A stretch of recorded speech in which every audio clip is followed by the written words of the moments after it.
Assalamu алейкум, урматтуу жамаат. Мына бүгүн 27 февраль, Анарбек акенин үйүндө жакшы соода болуп атат. Кудай буйруса мынакей мыктыбек Френкелдин вунугун алып атат. Бунун баасы $5000 болду. Бул энезин дагы алып атат, энези да кошо соода болуп кетти.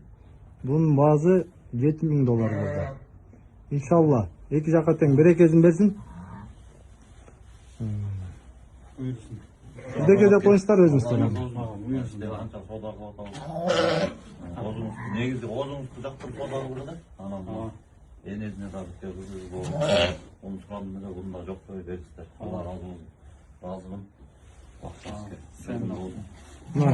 Эки жака тең берекесин берсин, Буйруктуу мал болсун. Жакшы ораза күндө жакшы соода болду. Машалла. Алла разы болсун. Буйруктуу мал болсун, Эң главный аманчылык болсун. Чармаган